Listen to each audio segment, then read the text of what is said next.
बड़ी जानकारी आपको दे रहे हैं। मुख्यमंत्री ने ऐलान किया है पाक विस्थापित परिवारों को आवास सरकार देगी। ये बड़ी जानकारी आपको दे रहे हैं। पाक विस्थापितों को आवास सरकार उपलब्ध करवाएगी। जो बड़ी घोषणाएं की हैं उसका जिक्र कर रहे हैं। किसान निधि की राशि को बढ़ाकर 8,000 कर दिया गया है। तो मुख्यमंत्री भजन लाल शर्मा ने ये बड़े ऐलान आज किए।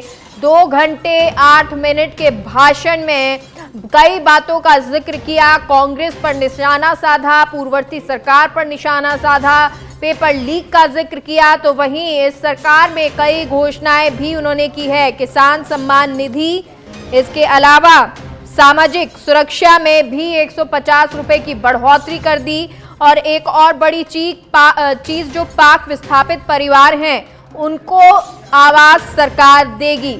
इसका जिक्र हाल ही में निर्दलीय विधायक आकिया ने किया था और कहा था कि फर्जी तरीके से चित्तौड़गढ़ में लोगों को आवास दिए गए या पाक विस्थापितों को रखा गया। इस पर कहा गया कि जांच करवाई जाएगी और अब पाक विस्थापित जिनकी उम्मीद कई बरस से, कई लंबे अरसे से वो पूरी होगी और पाक विस्थापितों को सरकार आवास देगी। क्योंकि ऐसी कई आपने खबरें सुनी होंगी जब पाक विस्थापित यही सरकार से गुहार करते हुए, मांग करते हुए नजर आते हैं कि हमको अब, क्योंकि हम अगर भारत आए हैं, हम हिंदू हैं, हम इस परिवार का हिस्सा बनना चाहते हैं, तो फिर आखिर दिक्कत क्या है। और शायद अब इस बात को स्वीकार कर लिया इस सरकार ने, इस बात को लेकर रेस्पेक्ट कहे या आदर सम्मान उनकी बात का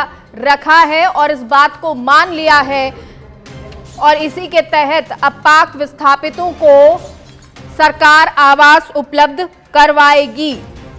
वहीं एक और चीज, किसान सम्मान निधि, इसका जिक्र मैनिफेस्टो में भी हुआ था और उस सम्मान निधि को बढ़ा दिया गया है। और भी 2 ऐलान जो सरकार की तरफ से किए गए, वो एमएसपी को लेकर और सामाजिक सुरक्षा को लेकर भी ऐलान किया गया। वो ऐलान भी बड़े ऐलान हैं। हालांकि इसका जिक्र नहीं कि जो और पिछली योजनाएं थी उनका क्या होना।